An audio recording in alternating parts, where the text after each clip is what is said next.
400 مليار دينار هو المبلغ المتوسط لعملية سحب الأموال من الشبكات البريدية، مبلغ كبير جدا يستهلكه الجزائريون موزعين على أزيد من 3600 مركز بريد على المستوى الوطني، وقد يزيد هذا الرقم كلما اقتربنا من موعد عيد أو مناسبة دينية لنصطدم بظاهرة الندرة، لكن سرعان ما تنقضي بعد أيام معدودات بتجاوز المناسبة لها. نحن من صنع الندرة بتهافتنا وازدحامنا، أم ارتفاع حركة الأموال، أم ضعف النظام المصرفي، أم كل هذا؟ وفي الحقيقة ظهرت مؤخرا غياب السيولة النقدية في العديد من مكاتب البريد على المستوى الوطني، وهذا ما يطرح عدة تساؤلات حول وضعية هذه المؤسسة المالية ومدى عجزها عن تأدية التزامها. للأسف الشديد ما زالت تتماطل وتأخذ الوقت الكبير في منح حتى أبسط شيء اللي هو دفاتر الشيك لزبائنها.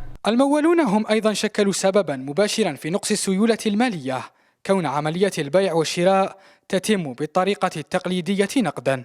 تجد أكثر فعالية وجدية في المعاملات المالية، إضافة إلى قوة توفر السيولة، إلا أنه استثمار الأموال مربوط أخيرا بأدوات فعالة في تعميم وفرض الدفع الإلكتروني وتعميمه، أو على الأقل التعامل النقدي بالدفاتر البنكية. ظاهرة نقص السيولة ليست وليدة اليوم في الجزائر، ظلت لسنوات تشهد هذه الظاهرة التي وجب علينا الجميع المساهمة في القضاء عليها، بداية بتوفير عصرنة النظام المصرفي من جهة، وإيجاد حل لصرف معاشات المتقاعدين من جهة ثانية، والتحلي بروح المواطنة والتمدن من قبل المواطنين، بعيدا عن اللهفة التي جعلتنا حبيسي المواسم والأعياد، فنختلق الندرة بأيدينا، تارة على الخبز وتارة أخرى على الحليب، وأحيانا أخرى على أموالنا.